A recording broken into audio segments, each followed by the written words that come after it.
Good afternoon. A photocopy sign was posted inside a church office.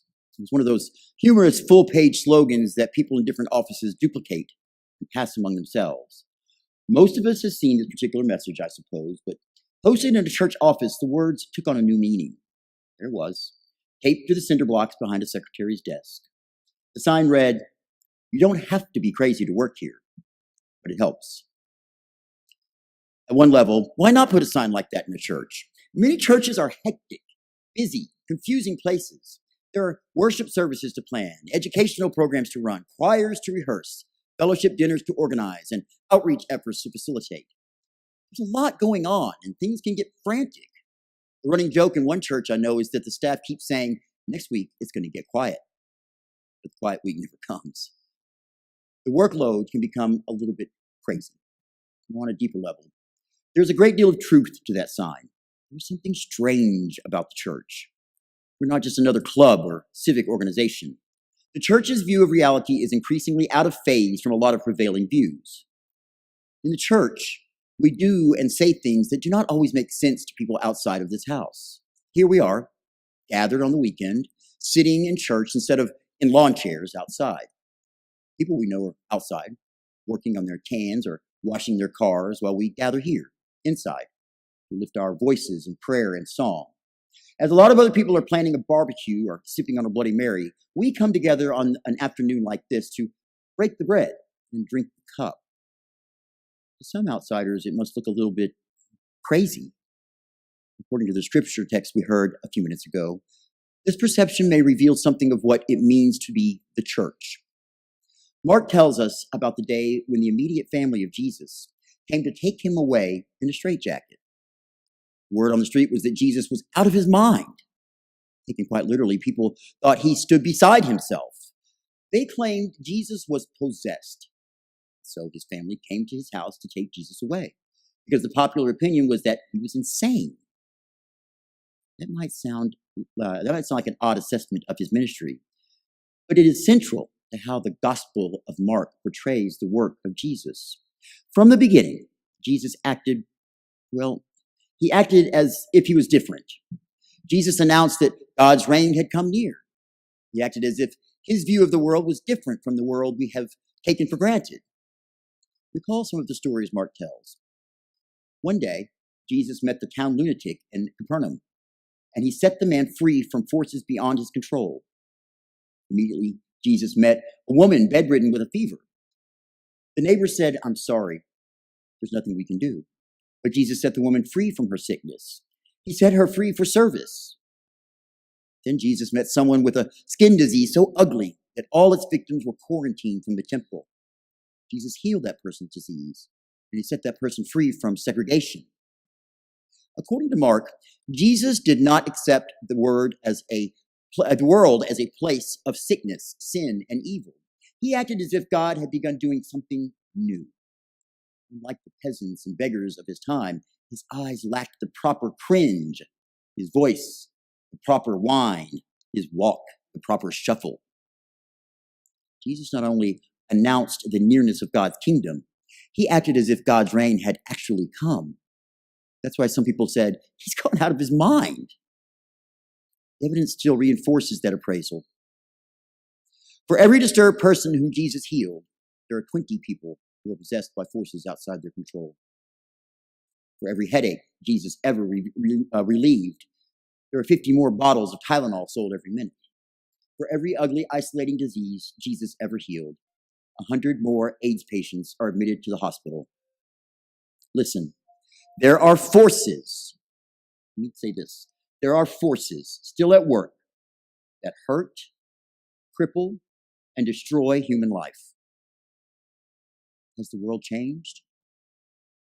Try telling that to the family and friends of Jakob Pistorius, a former altar boy from Fort Lauderdale. Pistorius emerged during the late 1970s as a bright new star of the jazz music scene. He was a phenomenal bass player with a keen ear for harmony and unsurpassed technical ability on his 1962 Fender bass. He joined the well-known jazz group Weather Report and gained instant acclaim for his musicianship. With the fame, however, came free access to cocaine and alcohol. As Jacob fell into a routine of drug abuse, he began to exhibit increasingly bizarre behavior. His substance abuse aggravated an undiagnosed manic depressive condition, which in turn prompted a tragic decline into psychosis, institutionalization, and self-destruction. The self-acclaimed world's greatest jazz bassist lived the final years of his life as a homeless person in New York's Washington Square Park. Pistorius died in September 1987, following a savage beating by a bar bouncer. A mourner sized up his life as brilliant goods in a damaged package. There are untold numbers of people, there are untold numbers of tragedies that happen due to human weakness. Others occur by malevolent conspiracies against us. Jesus came preaching, the kingdom of God is at hand. But the evidence reveals God's kingdom is a disputed sovereignty. Has the world changed? That's the issue in the story from the 3rd chapter of Mark. Back at the time of Jesus, some of the best theological minds summed up the evidence. They said, it seems Jesus has great strength and ability, yet the world hasn't changed. It appears like Jesus has power over the house of evil, but the house of evil has stone walls and an ironclad gate. Jesus may be doing some good things, they added. But what if Jesus is a trickster? Perhaps the evil powers have sent him to deceive us. What if Jesus is actually evil in disguise? What if he's been sent to get our hopes up before dashing them once again? That is, what if this is the same gruesome, dark, demonic world that we have always known? Admittedly, this is a curious line of thinking, especially for the New Testament. But look at the evidence. If the powers of destruction and death still rule over the world, what conclusion could make more sense? So here's the question. Has the world changed? Is there anything qualitatively different with the coming of Jesus? I guess we will have to decide for ourselves. At least that's how Jesus confronted the issue. When the best minds of his generation accused him of teaming up with the side of evil, Jesus responded in a way that let people decide for themselves. Think of it this way, he said. A kingdom divided cannot stand. A house divided cannot stand. So far, so good. That makes sense. If I'm on the side of evil, Jesus added, then the house of evil is collapsing because I would be working against my own house. And if I'm on the side of God, then I would naturally work against the house of evil. In other words, Jesus said, in effect, decide what you want about my ministry. Decide whether or not you think I am out of my mind. But either way, know this. The end of evil is already in sight. The house of evil has been plundered. Is that true? That is the question. Has the world changed with the first coming of Jesus? If nothing has changed, then the future is an endless string of oppression, misery, and defeat. But if the reign of God has intruded upon the status quo, then we can act like Jesus. We can do the will of God. We can confront the powers of hell as if God rules over heaven and earth. We can act in the face of death as if death has already been defeated. We can gather in a place like this, singing praises to a Savior who has already assured us of the world's redemption. We can stand around the baptismal font to claim God's promises for our children. Trusting in the final triumph of God, we can act redemptively even when the world calls us crazy. Maybe that's what we are. Crazy. Crazy cousins with our odd Uncle Jesus. When we live as if God's reign has already come, we find ourselves in a strange new family called church. In our time, perhaps no one has seen the true social dimension of God's kingdom more clearly than Martin Luther King Jr. Now, King confronted the evil house of racism with a clear word of gospel justice. His work provoked allegations against his character and threats against his life.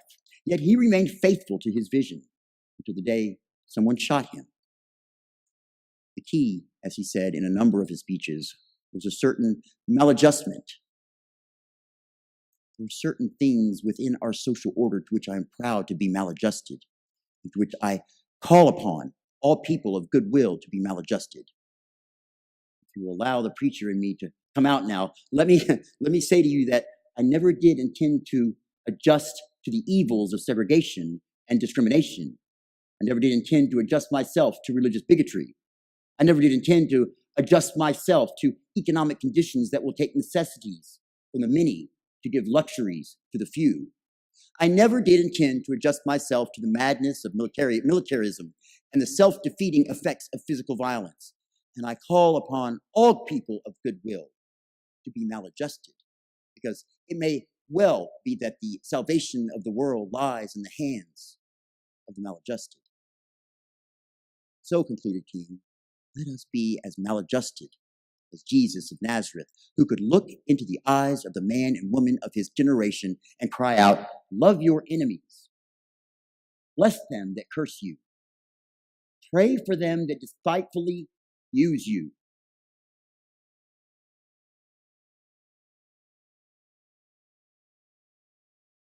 Has the world changed? Every one of us must decide, just as Dr. King made his decision. We live our lives by the assumptions we make. If we assume Jesus Christ has broken into the violence-prone, death-dealing house of evil, we must act accordingly. A friend named Bill is a minister. He also has been accused of being a little bit nuts. Bill does workshops for churches on clowning.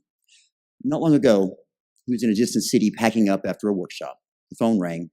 Nobody was around. He answered. "Are you a minister?" somebody asked. "Yes, actually I am." "Come quickly," said the voice. "Our child is dying of leukemia." Bill dropped everything. He ran out to his rental car and drove to the hospital. He parked the car, ran up the steps through the double doors and down the hall. Suddenly, it hit him. He was still dressed as a clown, with a white face, red nose, orange hair, and green suspenders. He didn't have time to change. It was an emergency. He kept going.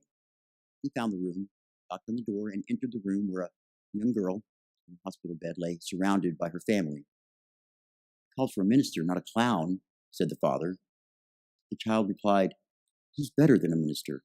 Can he stay?" No one dared to deny her request.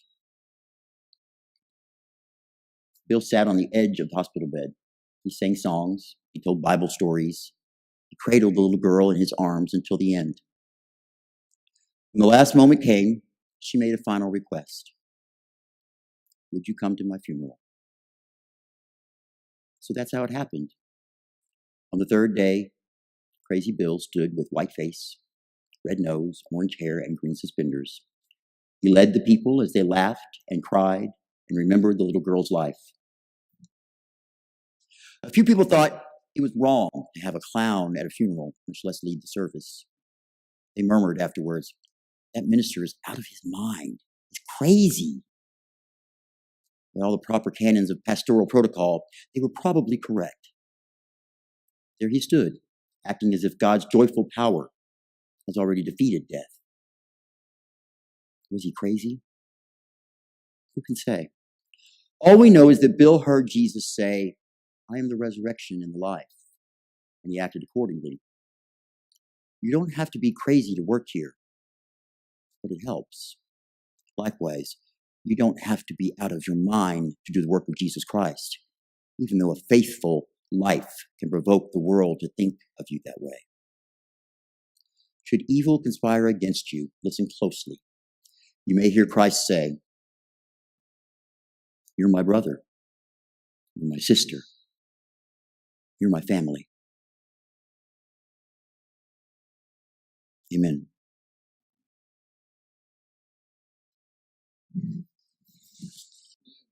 Announcements.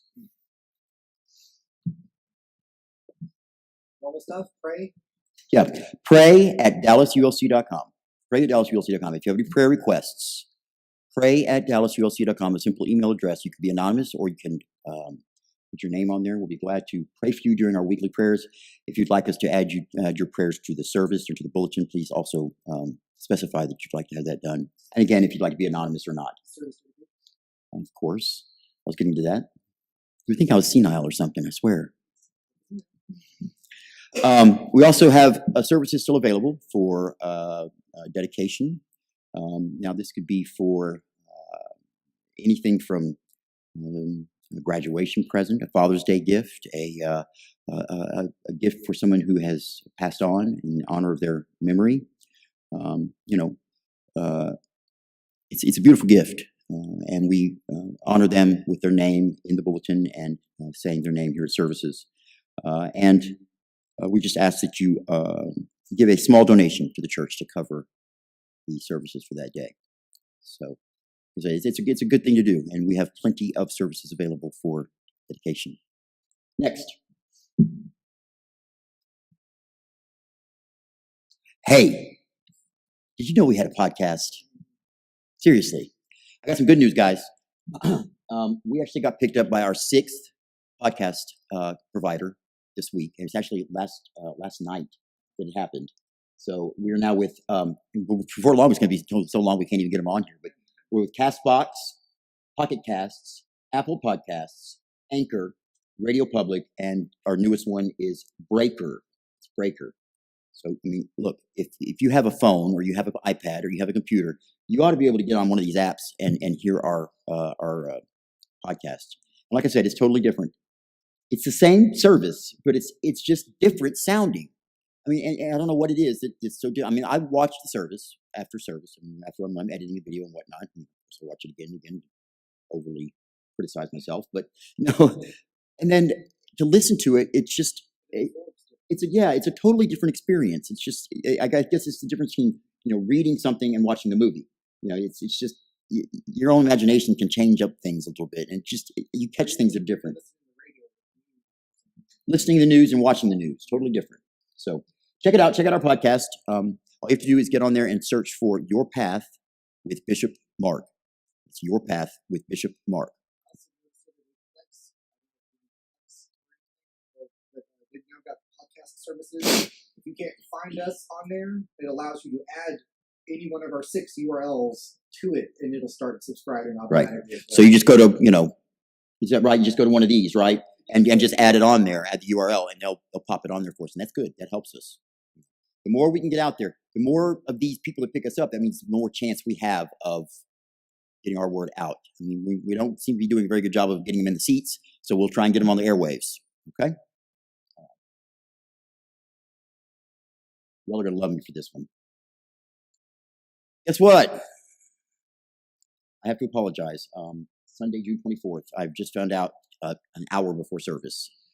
As many of you know, I do some charity work, and I'm a member of this group called the Good Fellowship Club. And unfortunately, they've been around for many, many years. In fact, my grandfather is a founding member of this club, and I'm a member of what's called the legacy group of the club because of that fact that my grandfather was a founder. And we have a group coming in who's trying to basically take over our club by force. So, and which is perfectly possible. I mean, there's bylaws and whatnot that say that you can do that. It's just like corporate America. You can come in and do that. But we have quite a bit of funds that we've acquired and kept, and we're a charity organization. We do give our funds to charity, usually in scholarships to well-deserving young men and women who are going to college. Well, they want that money, and we're talking about like $40,000. So we have to kind of work on that. So unfortunately, this is the time that they scheduled for me. I have to be there at 3:00, which means I cannot have a service here at 3:00. So on the 24th, Sunday, June 24th, that's probably more than you ever wanted to know about that, but I'm just letting you know.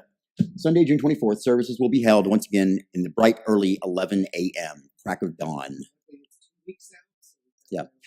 She gave it, at least we got enough time, so we know. So all those people that couldn't make it at 3 p.m. normally, we have an 11 a.m. service. Please come by and check us out and invite your friends. Y'all are so quiet today. What is going on? Everybody's just kind of lackluster. What's going on? Everybody eat something big before dinner, before service today, or what? Y'all are used to that 11 o'clock service, or? Well, no, but I want to see some emotion in your faces. All I see. Okay. Not bad. I'll give you that. Yeah, I mean, what is this? Is this like the lull after the celebration last week, or what? That must be what it is. I mean, I don't know. I mean, they have it after Easter, so you never know. Okay, did it? White one. Oh yes. Turn it up. We want you to try it out. Go to the iTunes or Android App Store and download the My Church app. From there, enter in our name and then give it a try. There are so many great features to help us better connect throughout the week. Be sure to look at the content integration, the Bible and journal features, along with all of our social media. Give it a try today and see how easy it is to stay connected. Yeah, it's just another way for us to connect to you, and it's just really kind of cool. It's everything's all there at at your fingertips. You got the podcast, you've got the videos.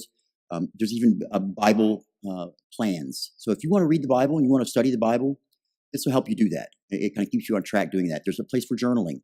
There's a place for there's a place for sermon notes. Really? So that if you're listening to my sermon and you have notes about my sermon that you'd like to add, hey, there you go. Well, that's true, but you can do those notes after the sermon. I'm sure your brains can hold it for that long, right? So yeah, really seriously, guys, check it out. If you have a cell phone, and all of you do, please go download the app because it's really kind of cool. I like it. I think it's neat. So That's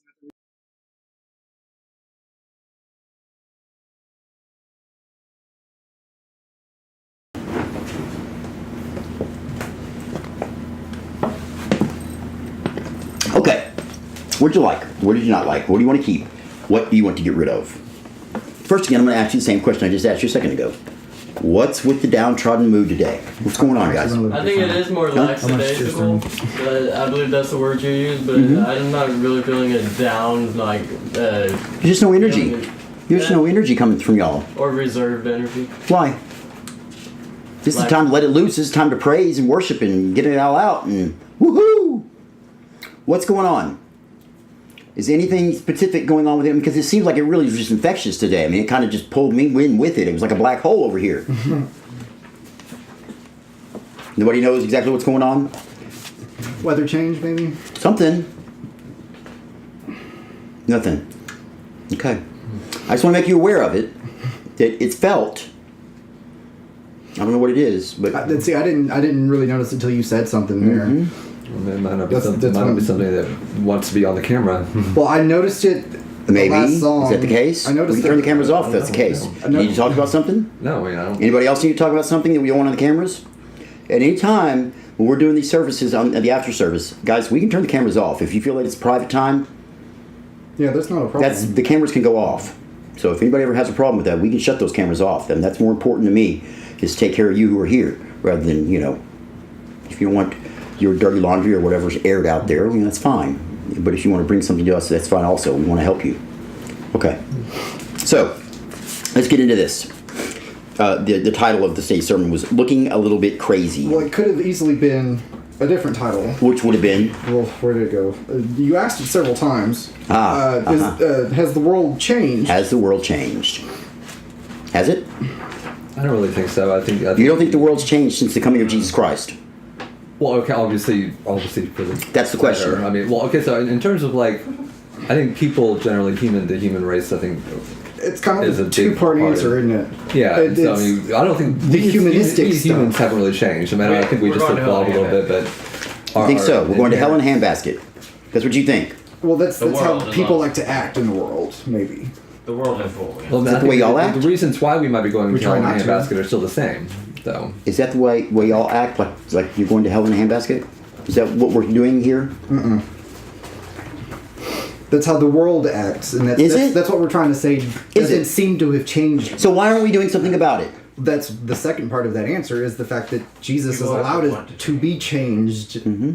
So what are you doing to make that change? If you feel that the world's going to hell in a handbasket, if you feel that the human race hasn't changed at all since the coming of Jesus Christ, what are you doing to change that? I don't want to say it hasn't changed. I mean, I think we are more educated, and I think we are more aware, and I think we are more prone to act than we. But are we more Christian? Are we more believing? Are we more faithful? Are we more spiritual? Are we more connected with our higher power? Are we?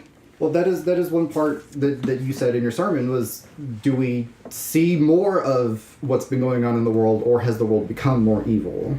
What do you think? I think we see more of it, definitely. It's just like with my grandmother, she always complains about how the world is becoming so evil. No, it's just there's more news, there's more internet, there's more. Here's the deal. I mean, seeing it. Here's as a human race, and I think it's an unfortunate trait that we have. We seem to focus on the negative. You know, the sensational. And that's what brings money is on the news. Is the big car wreck or the house fire or this and that. And the good news seems to get passed up a lot of times. You know, the Good Samaritan or the people who did something and nobody saw it, which is really what the good news is, right? So, which are you participating in? The gossip? Watching the house fire? Talking about so-and-so and so-and-so doing this, that, and the other? Are you jumping in and talking to that so-and-so directly? Or are you helping? Are you helping by donating to the American Red Cross, or donating your time, or helping with the Firefighters Association? Or are you helping out at church? Are you volunteering to do this, that, and the other? Are you doing something better for the world? Or are you just saying the world's going to hell in a handbasket? Probably more the former than the latter. How? This is going to be a tough one today, guys. I can put y'all on the spot. Well, because I want to know. To interject, like in the gospel today, it was saying why you don't want to have I guess it was our first reading, why you shouldn't be asking for a king is because you're wanting your king to go out and fight your battles for you rather than you going out and fighting the battles yourself. That's what I got. There's a couple of different messages there. I mean, the main message of that reading is God is our king. Mm-hmm. Okay, God wanted to be our king, but the faith has to be there, right? So we wanted that visual, that monarch, that head Physical figure that everybody else could see and see that we were a powerful nation. We were much more powerful than any other nation out there because we had God as our king. Mm-hmm. But we had to have that. We have to have it our way. The whole false idol. Have to have it our way. The figurehead. Mm-hmm. He backfires on us later on. Kings like to take a little bit of too much control. What's going on? Mm-hmm. What's up? What do you think about that you're doing in the world to keep it from going to hell in a handbasket? What are you doing? Trying to find my own sinner salvation first. Okay. So I can attempt to try to heal or help the world because I'm still on my own. You always will be. Yeah, but I'm getting closer, I think, to that peace. I guess it always gets more chaotic. Maybe that's probably why the energy is drained because it's been a draining 7 days. And why? Well, June's always a month for me because both my parents are born in June. Okay. My dad died in June, and it's a busy month. Yeah, a lot going on, and it's hot. It is hot. Literally draining. It is draining. And this month is real hot. Going through it just so happens June's always my month of self-reflection and energy reuptake. So I go through like a depletion, and then I go through by July, by the 4th of July, by the 3rd, and the 1st, and the 2nd, I feel like I'm new. So what's the difference between last Sunday when we were all jovial and happy and celebrating, and this Sunday where we seem like we've gone to a funeral? I mean, look at your faces. I mean, celestially, I could say like maybe it's the house of. Oh no, I know what it is. It's Uranus. Uranus is in that. No. I beg your pardon. No pun intended, Mr. Mom. It's Uranus. It causes for change. That's where most of the trouble usually lies. No, but yeah, like I read my tarot reader. She suggested that Uranus causes for duality and flips the energies. Like for those homebodies, they feel like getting out, and for those getting out, they feel like staying at home, and You know, it's just my little. Hey, I'm not. That's your path. My divinity. Hey, I have no problem with that, as long as you're not putting a false god there. You're not, you're not worshiping that. We're in good shape. No, it's hard. God gave us many tools to understand this thing we call life. Maybe it's Uranus, Ronnie. You can worship all 78 cards then. Okay. I just want to make the comment that Ronnie was the mature one in that situation. He was. Because he was happily glossing that's over why it. I actually pronounce it Uranus instead of Uranus. Uranus. It just goes a little better sometimes with the giggles in the crowd. Yeah. But see, look, everybody got a little smile there. That's good. That's kind of that's the energy going here a little bit. I'm trying to crank y'all up. I don't know what it is. Y'all had too much sugar or something. Not enough coffee. Something. It's 3:00 in the afternoon. Not enough. Something. Spice and everything nice. I'll tell you what. Right. Okay. So all of these well-educated men said that Jesus Christ is crazy. Insane. Put him in Parkland. Put him in the straitjacket. That's what I say, right? Green Oaks. Call Green Oaks. Man's crazy. Jesus Christ. Chicken Whitfield. Yeah, he's Jesus Christ. Savior of the world. Yeah, right. And he's nuts. It's the exact same thing we'd say today. Yeah, exactly what we would say today. We would do the same. So has the world changed? I think so. I think more people are more sane now. ADHD. It's changed in the fact that we don't have an institution to put someone like that in. Don't we? Many of us. No, not really. It was human. A little bit too crowded. Well, I think too many of us would identify with Jesus back then by like the generation current like now. I guess the New Testament followers in Christianity. They're been given grace to have the option, and with that option, they have like more characteristics. I guess would be like Christ. Like I would hope so. I mean, this generation's not the most. And just to clarify, all of Christianity is the New Testament followers. That's what makes Christians Christians. I've met some Old Testament finite, Old Testament devout that they will not. And that's too bad because a lot of the Old Testament was negated by the New Covenant and by Jesus Christ. The Church of Christ that I was raised in, they actually firmly they get stuck on that stuff. And you know what? Here's the problem with that. There's a new covenant. That's why it's called the New Covenant. That's why when we're getting the water and wine here, ready for the supper, we talk about that new covenant that the blood we poured out for the new covenant. That covenant replaces the old covenant, which is from the Old Testament. It washes away those sins. All those tedious little don't eat pork. All those little nitpicks. Were they the old laws? I spit across the room. The old laws in which we were given grace to not have to follow, but to abide and remember that they were put in place for structure or something? We remember them because they were a part of our history. Okay?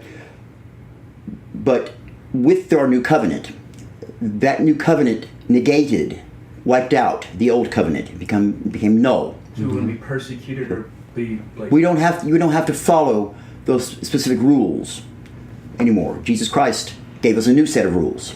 Love me, love thy neighbor. Not a lot of them. But the most important ones. They're right. Ones that make a lot more sense for an all-loving God, an all-forgiving God, an all-knowing and all-powerful God who gave us free will. Mm-hmm. Right. Because those rules in themselves could become a false idol in their own way. Too, with the whole pork thing and I don't know. That's two different religions. Well, I know. Well, we still had some of those rules. Yeah, it wasn't just Judaism, it was Christianity and... Christianity is Judaism. You have to understand that. Christianity is Judaism with Jesus Christ. But Judaism still, they're under the old laws, I guess? They are. There is no new covenant. Because they don't believe that Jesus Christ was the Son of God. Right. Okay. So... Bacon! I walk into church this week, and I sit down, and I tell you that I have something to tell you. And it's very important that you listen. And I want you to understand I wasn't trying to keep anything from you. I just wanted to, teach you and have you be unbiased in our teachings. I am the Son of God. I am Jesus Christ.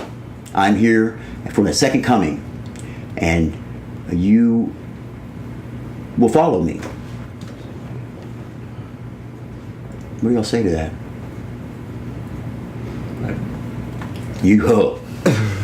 Pretty wild out there, isn't it? You'd be called a cult. You'd be called a cult leader. I would be, wouldn't I?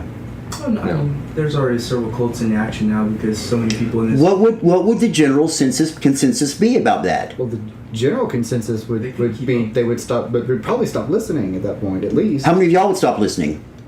Say he's nuts. This man's crazy. Have you seen what he does? You know what he does. He's worse than us. I honestly couldn't say. You couldn't say. If I came in here and said, I'm Jesus Christ. Well, if it was you, I really. What about me? I really couldn't say. I walked in. I said, "Look, I have to tell you something." I mean, you say, "Prove it." Interesting. Naturally, that's a human. Thank you, Doubting Thomas. No, naturally, as human beings, we always want to. It's true. We always want What is faith? We want physical. What is faith? It's the opposite of proof.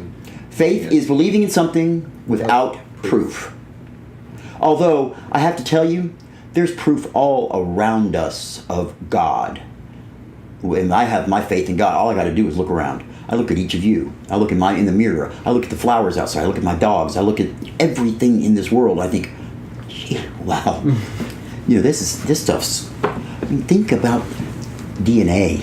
Think about molecules. Think about all of these wonderful nuclear fission and fusion and all these wonderful things that are created that we've discovered. We didn't create those things. Those were discovered. We discovered those things. Somebody pretty damn cool created that stuff. I mean, he made a system where stars create those building blocks for us. Death becomes life in supernovas, right? There's a little might be a little analogy there between death becoming life, like in our lives. You ever think about that? There's all these hints everywhere in the world. Christianity, that's a tough one. We're going on a story. We're going on words spoken through years and decades and centuries and millennia. And being interpreted. Well, if you're talking about the Bible now, not Christianity. No. Two different things. Two different things. Christianity can go into like the Egyptians where they have two different things. The Bible is a book written by human hands, although I say divinely inspired from the very beginning. But it's gone through a lot of human hands, and with human hands comes things like corruption, mistakes, intentional or unintentional omissions, which are still being omitted, I might add. Yeah. We can't let the general public see this. I mean, they wouldn't understand. They would misconstrue it. It would be a riot. It would just be all crazy.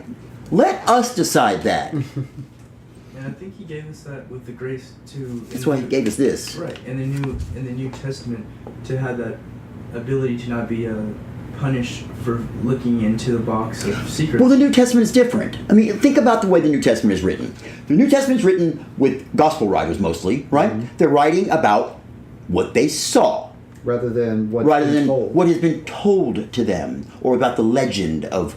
The garden. And that's why there's so many variations of the gospel from all of them. Well, right, because it's a different point of view. Each one of them has. You awake with me? You with me? Yeah. Okay, I'm making sure you're here today. Okay, you're with me. You realize you're never going to be able to live that down. We got to come up with a new nickname for him now. Or something. I don't know. Something. Y'all come up with something. Y'all be careful. I might have to storm out.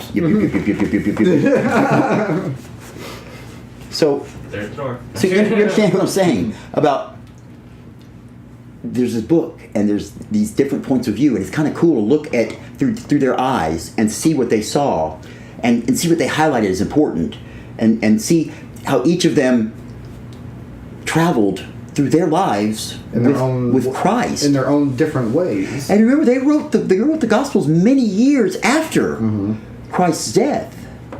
So again, a little bit of memory omission, a little bit of a little bit of maybe embellishment, maybe. I think in the second coming, it'll be more in the moment, like live, not live, but it was in the moment for them then. Well, books were like being renewed. Okay, so you think they're going to write a bunch of books about him right then when he comes? At all. No, okay, what are you saying? In fact, the opposite. I think it'll be. It'll be on Facebook Live. No, not even. I think it'll be more. Turned out for what? More out of our comprehension of So maybe more celestial, more spiritual, less of the actual body and blood of Christ, but actually unable to put it into words, kind of a thing. Yeah, maybe a binary possibly, but definitely it'll have the computer involved. I can understand binary. Well, I didn't say we had to understand it, but I do think. I want to understand it. Yeah. No, I do too. I mean, something. But I think it require in this generation, in this day and age, it's gonna have to have the computer as far as because that's what we save our. Do you think so? Well, I think it's gonna would that would not be how Jesus would come? Would be to blast away your attention's only gonna be how we currently perceive things. Exactly. And so it would be without the computer. I would tend to agree with that. I do agree with them done with the computer whole kind of shtick. I think it's a great idea. It would be neat if Jesus did that. I think it would be neat. You know, he popped up on live on the screen. Hey, listen up now. Give people like all power, like power outage globally. Like Who knows what it'll be? You know what? I guarantee you, it's going to be something that you're not going to expect. Yeah. How's that? So, could Jesus Christ come in our generation? No. He can come whenever No. he wants Could to he come in our generation? Could his second coming be in our generation? He can come whenever he wants to come. I believe he is a conscious of him. I believe he is an actual physical person. I think he is a mental. Well, he is a physical person because he took his body to heaven with him. I mean, he was a physical person. That body.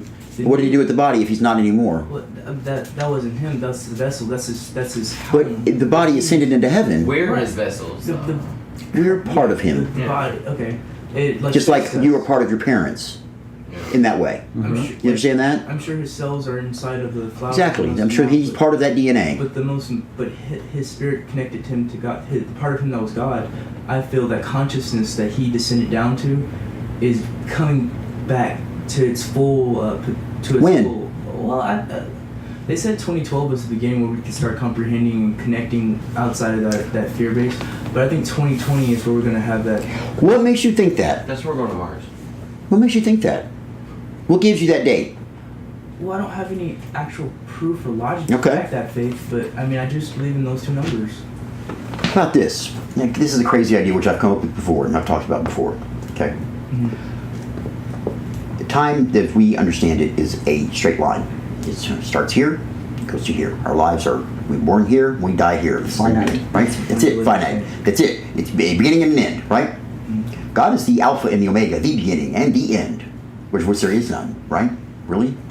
Not So the end. you have to think of time more either as like an 8, right? Kind of like that infinity sign back here, like our artwork, or elliptical or circular.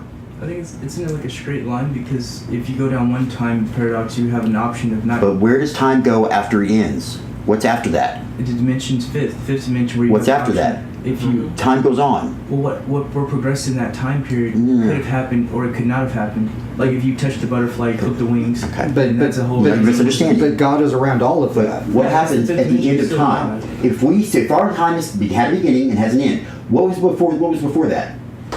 Before the The time, beginning. What was before that? the thought of I think No. What was before the beginning? There had to be some time there. Something had to be going on. it was void. He said it was void. But how does that make the beginning was before the void? Because it was just a void. Well, This is where you were. What was going on? There's time going on there. There's time passing by. If it's, So- if it's No, linear. time because it was just his perspective. It was God's perspective, not ours. Like Right. Do we understand God's perspective? no, we can never understand. Right. So what I'm trying to tell you is a way to look at it. It's just a way that people maybe put it into to where our brains can maybe understand it a little bit more. Right. So if you think of time, God's time, real time, as circular. God's existence rather than Right. time. There is no beginning and there is no end. It's just circular. Could it be possible that since our time we consider linear, that second coming's already happened? Or is happening all the time? Galaxy far Do you understand what I'm saying? Or is happening constantly? Because think about it being circular. It's going to be happening constantly. It could be. It's circular. That time is circular. So he could have already passed that time. And now he's back around.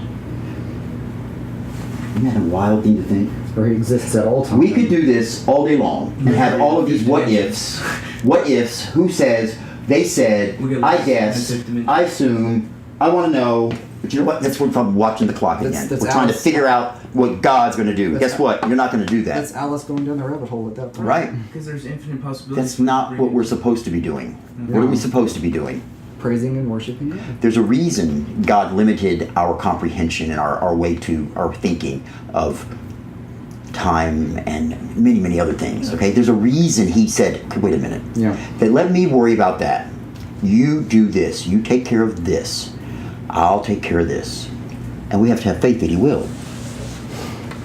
But it's kind of crazy to have that faith, isn't it? It's like a. We're nuts. It's like Siri sometimes. We're nuts. Yeah. So I have faith that Siri will answer my questions. Sometimes, she just. You don't think God will answer your questions? I think God's a little more reliable than Siri. Sometimes. You can hear Siri better. They're on the same level. You can hear God everywhere. I was thinking hear Siri better, but yeah. You Really? Yeah. I can't. I hear God loud and clear. And if you don't, what do you got to do that? Shut up and listen. Meditate. Shut up and listen. Meditate. Open your eyes. Clear your mind. Close your mouth. And listen. It's that simple. It's the hardest thing you'll ever do. But it's that simple. Clear your mind. Close your mouth and listen. God gave you 2 ears and 1 mouth. Think about that. For somebody like me, that doesn't really make any sense because all I do is talk. Right? Well, that's But why the mouth is so much bigger. Thank than the you rest so of much. us. Thank you. But I do a lot of listening too. And The ears are just as much that's bigger. that they are. That they are. Thank you for your wonderful description of my anatomy today. Someone's got to be goofy for the rest of us today. What I was waiting for the. puncture slips you have? Thank you very much. So, if you're not, when you pray, if you're not taking that time to get into a quiet place, because a lot of us can't do this in the noise. A lot of us are distracted. If you need to get to a quiet place, get to a quiet. Go in your closet. Go in the bathroom. Go under the bed. I don't care. Get somewhere quiet where you're not going to be disturbed for at least 10 or 15 minutes, and just try what I'm saying. It's an amazing epiphany when it happens. You with me, Tim? Mm-hmm. What you thinking about? What are you thinking about? Mm-hmm. Come on. Well, I'm thinking about what you're saying. Okay. What was that? What was I saying? It's an amazing epiphany when it happens. What happens? When you hear God. Have you? You get somewhere quiet and bathroom under the bed. Have you? That's not considered God. Not enough. What do you mean not enough? Not often. Have you heard Him? It makes angels cry. I don't think in a long time. Have you ever? I think so. Then why did you stop listening? Because he hadn't stopped talking. Yes. He He still has a lot to say, believe me. Yeah. He's one of those guys that, okay, I get it. Okay, I'll tell him. Make sure you get the napatha. It has to be the right napatha, not too much of it. Hey, tell him this. Hey, I got an idea. Tell him this. This will get him going. God is not all this, there's, talk about the aspects of God, the faces of God, the personalities of God. He can be just as goofy as he created us. We have. As dry as my sense of humor is, I still have a sense of humor. So, because I hear him more whenever there's too much noise going on around. Some people do. Than anything else. Some people hear it in laughter. Some people hear his voice. Some people hear it in tears.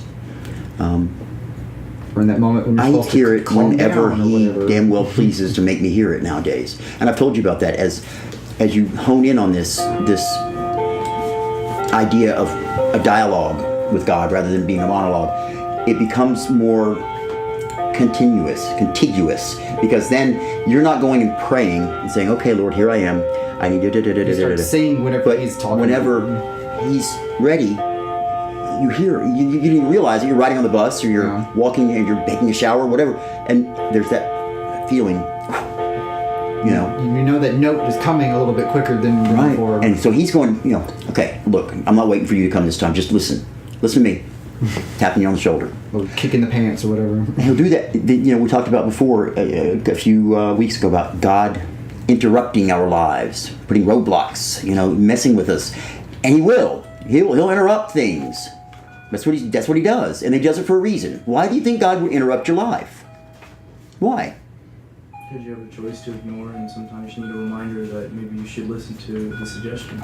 Maybe he's saying, just politely, he sends the door-to-door salesman.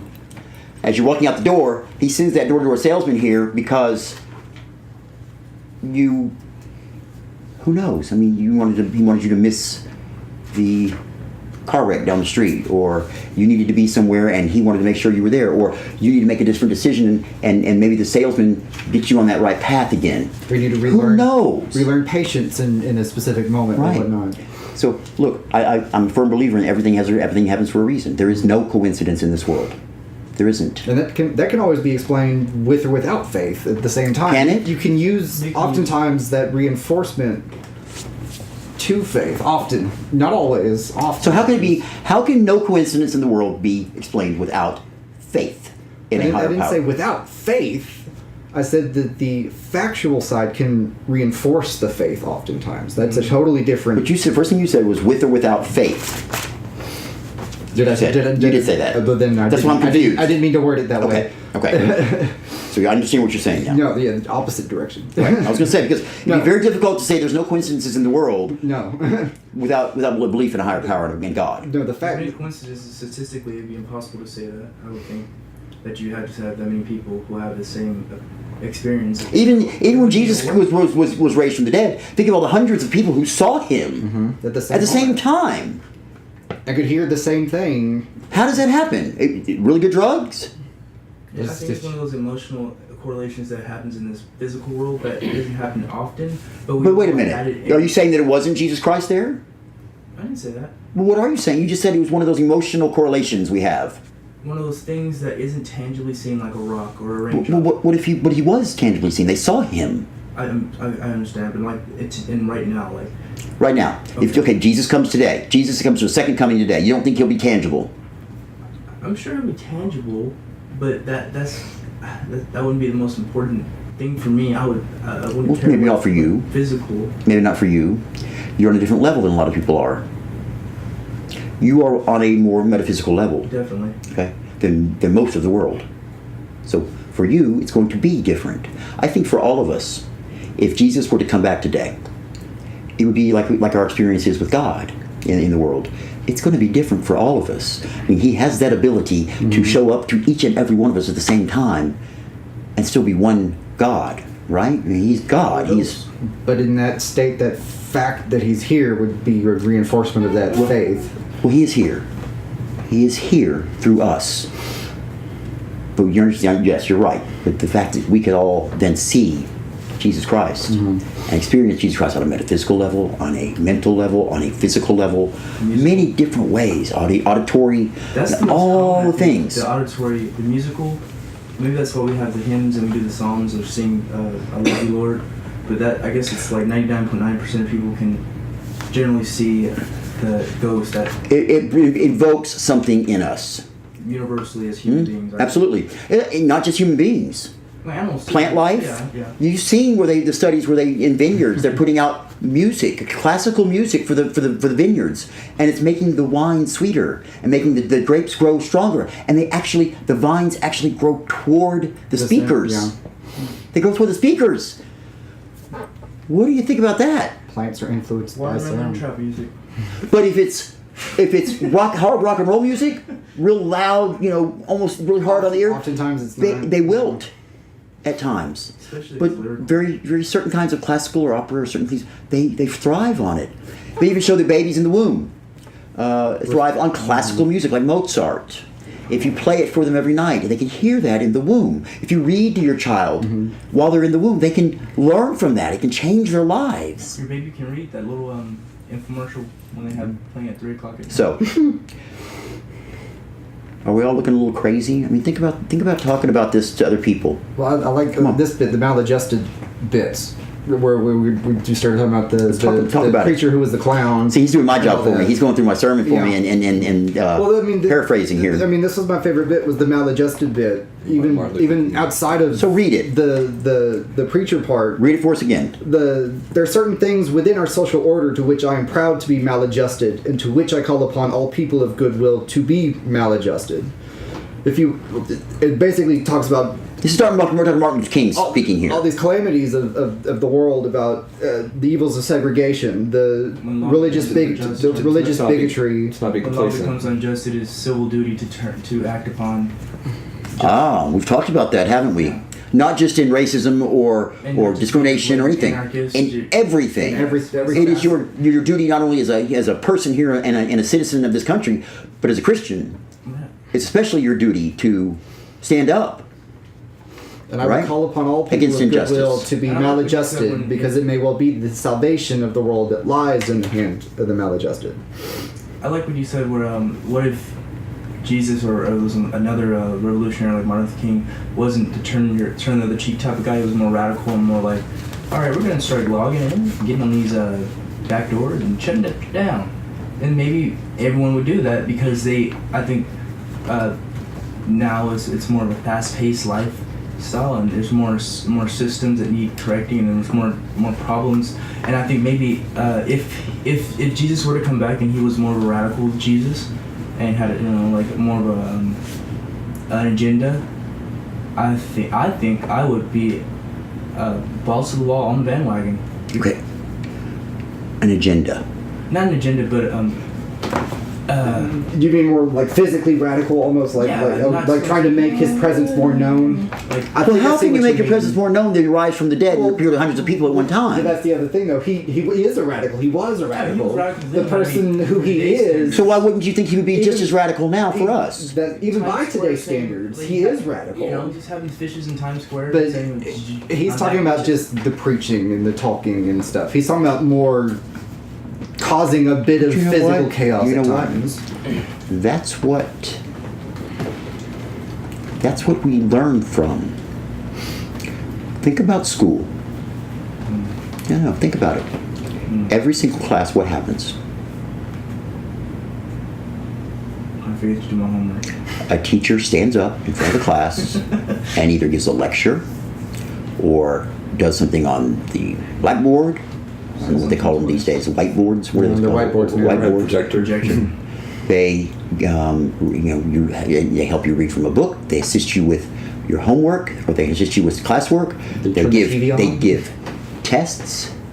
Pop quizzes. They give pop quizzes. Lectures. So that's how we learn, right? That's how we learn. So why wouldn't Jesus Christ teach us the same way that we are? A generation of dyslexics. That we okay. I'm not saying you have to read. Just listen. Just listen. That's all they did then. ADHD. Maybe he'll cure your ADHD. Maybe he's trying to teach you to use it as a tool. Maybe he's trying to teach you that it was a gift, not a curse. It was something that you just needed to learn how to use. I agree.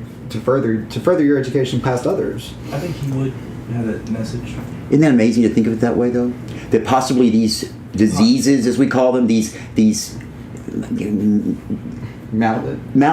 is the word I'm looking for. Malices of the mind. These detriments that what we consider detriments. What we consider, abnormal. Right. Or as they said in Frankenstein, abnormal. Well, they are abnormal. There is no normal. Just like this says, it's different than the prior. There is no normal. It's a person being maladjusted. They're different than the prior model of what they've been used to seeing. Do you want to be normal?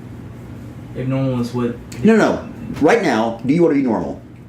No. In society today, do you want to be normal? No. Do you? Do you? What about you? Negative. Normal's One boring. more. Jay, you want to be normal?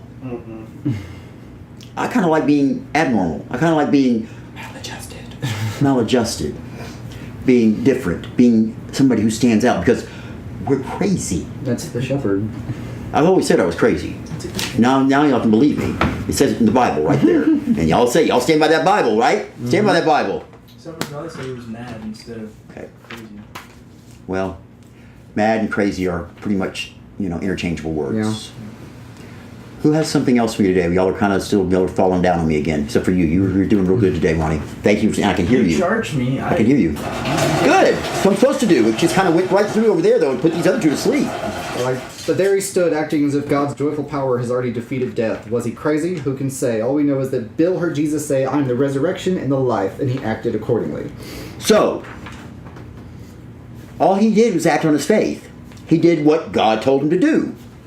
Live like Jesus Christ. Follow in his footsteps. Do as, the old cliche, what would Jesus do? Be I hated that thing. I really did hate that whole thing. I don't. Because it was too commercial. It was abused. You and used that smart aleck remark like, okay, you want to know what he would do? Well, maybe he would do, exactly what they don't want you to say because they. The problem is, I am being judgmental, but excuse me for a moment for being judgmental. But how many bigots wore WWJD? Then they use it. Yeah, I see what you're saying. Made it into a narrow-minded. It's kind of like a hypocritical. Mm-hmm. But then again, how many times is religion used improperly? Which is why we kind of steer away a little bit from religion here. We're talking about your path. Yes, we have church. Yes, we have some ceremony. And we believe in God. We believe in God, though. That's our important part. That's our faith. But what others think of as God... Well, all paths. Yeah.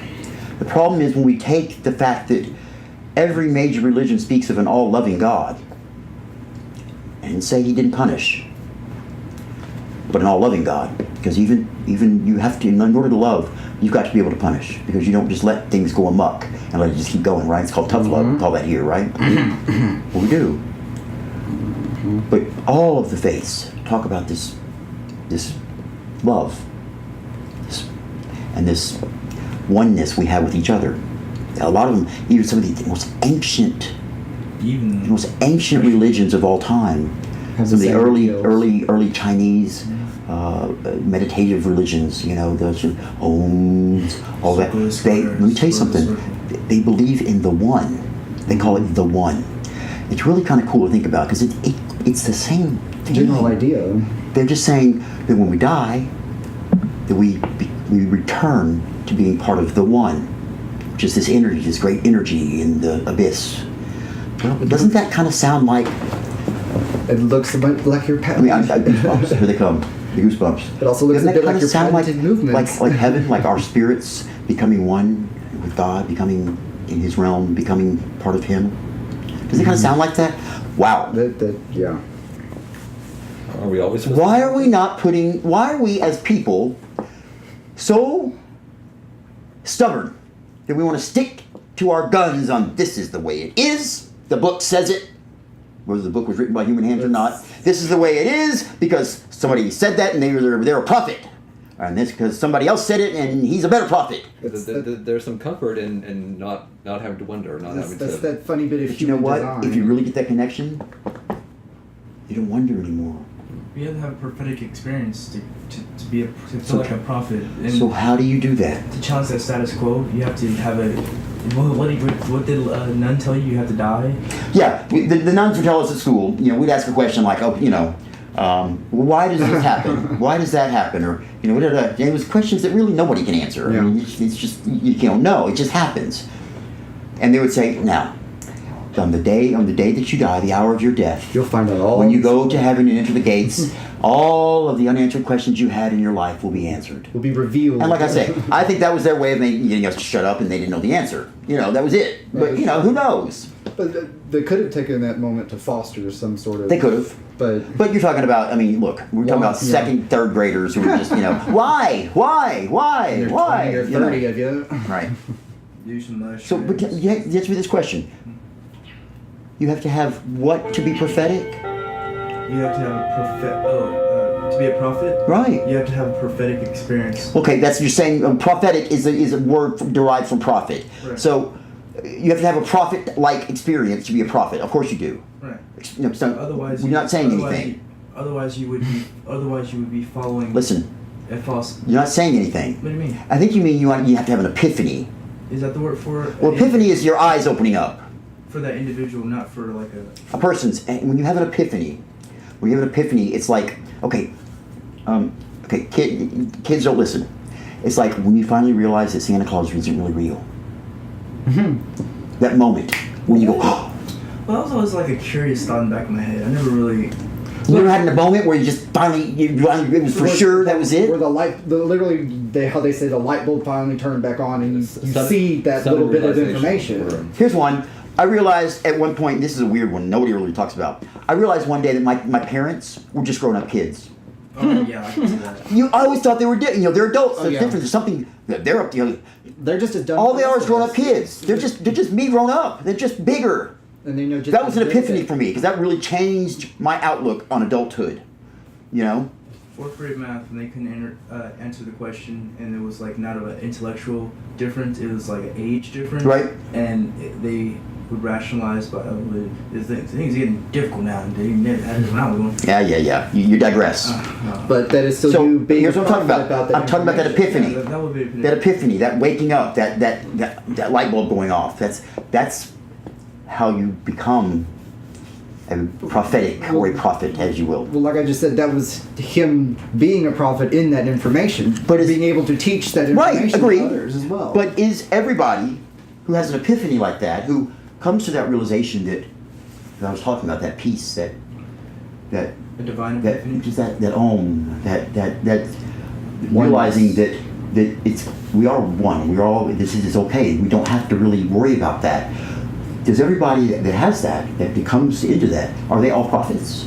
If they choose not to be. necessarily. I think if they have a path and they choose to enlighten other people or try to without forcing, like making missions and gold, God, and glory, then I guess that would be what a prophet. Right. We're not all prophets. No, we're not. So some of us take that knowledge that we get, that we allow to come into our bodies and our souls, that God filling us with His Spirit, and really. We let him in, we breathe that breath. I mean, it's like that. It fills your lungs, and it's like, it's the goosebumps again. When we take that and use it in different ways, because there's different needs around the world. I mean... Right, but that's a prophet, I think. But a prophet is, in my opinion, a prophet is a teacher. Yeah. Okay? You're teaching something. Shepherd. You're passing on that knowledge that you have. Now, don't get me wrong, I think people who use that service to maybe feed the hungry, or to give back to the. Wouldn't that be like a saint? Kind of. They're all the same thing with different words. Just all you're calling it different words. Right. We're using semantics again. This language we created that God didn't create. We created this language. Trust me. With all the mess up. I don't think you ever put that many rules in a language. I mean, think about the fact that we went from the Old Testament of all those rules to the New Testament of very few. That's the same with words. All these words that try to put you in tiny little sections, saint, prophet, whatnot. You need all that. They're all the same thing. We're just His children. That's all you have to remember. You're His child, and you should act accordingly. Part of Him dwells in you. And if you want to think about it like your parents' DNA dwelling in you, kind of think about it that way. Your parents' DNA is part of you. That's what makes you. Well, God is all in there too. He's one of your parents. So act accordingly.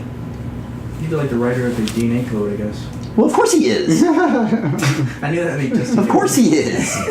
I was trying to make Justin good. You understand, right? Yeah. So act accordingly. Act like His Son taught us to act. Our brother, Jesus Christ, came here and showed us what to do. Mm-hmm. And what do we do? You're crazy! Act crazy. If He came back today, born under grace.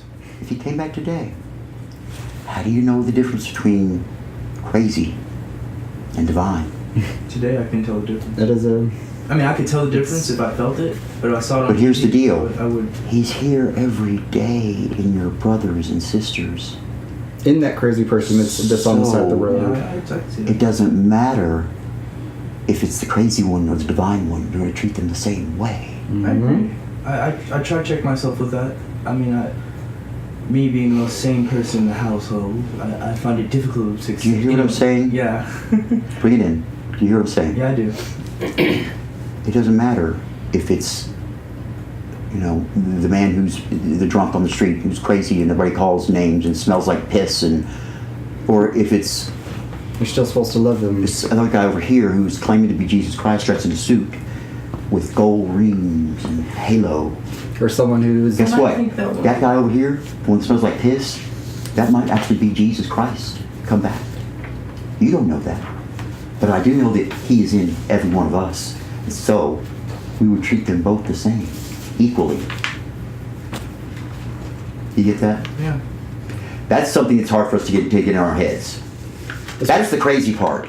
Is this person that does you wrong, you have to still love and treat equally. The person that steals from you, the person that has done you wrong, that you want revenge against, who's hurt you That's your repeatedly. Anger personal. Like for me, I find it hard to. My anger button's really, really small, so it's easier for me to, I guess. Oh, look, it's already been turned. But look, I'm a giving person. I think I'm fairly generous. Right. Okay. When somebody takes from me instead of just asking me for it, but I probably would have given it to him to begin with.